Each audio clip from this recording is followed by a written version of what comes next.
When you have a sunflower in your hand, you can feel it's a sunflower, but when you paint it, it's different from the sunflower itself when you touch it and when you've never seen it. So when you paint, you do it in another way. It's really amazing for me to feel how Van Gogh is painting and what he does. The Van Gogh Museum really has as a mission to make Van Gogh's art and his story accessible to as many people as possible. And I think as a museum you have a responsibility to look at other groups as well that are not included in art participation or experience. And then together with that idea came this material, the reliefos that we have. It was a special technique developed by Fujifilm and the museum. And for the first time we had paintings that could be touched. So then the program Feeling Van Gogh was born for blind and partially sighted. Really experience how to paint, and that's something amazing for me because now I can really feel how the painter wanted to show something, in which way, which expression, which emotion maybe as well. So I really can participate in enjoying a painting.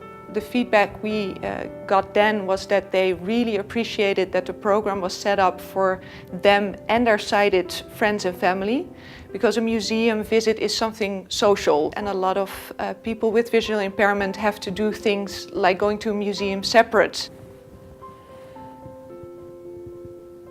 It's difficult to say for me which object is on which place on the painting, because it's so much and it's so close to each other.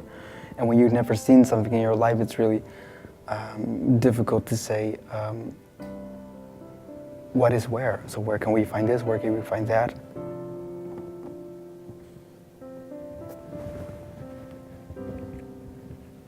So this is really clear for me what is where and what it is. And I looked at working together with blind and partially sighted organizations to ask them if they would need maybe other materials. And that's how we came together with a program that has part a guided tour in the museum and a multi-sensory workshop with various materials. These raised images give a really good idea of the composition.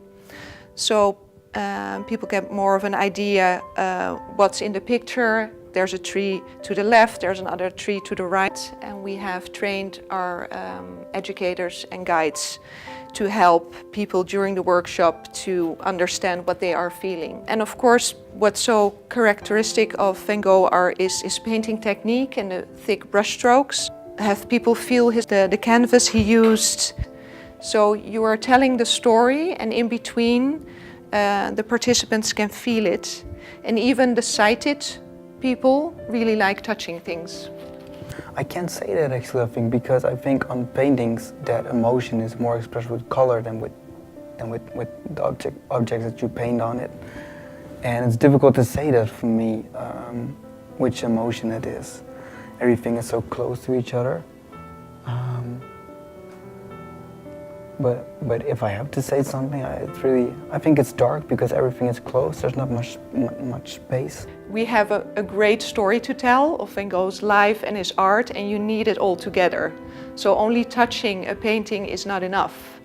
We have a great story to tell. We can explain about color, even if you cannot see the color, that Van Gogh used yellow in the sunflowers, that it's bright, that it's light, because it's a happy painting. When I was in high school, somebody showed me some sunflowers, and when I was touching the painting, I didn't know that it were sunflowers, and the person was explaining to me how it was painted and how to compare it with the real sunflowers. It was the first time that I could experience that, and it made it very special because it was the first painting that I could touch. The sunflowers is the one I prefer.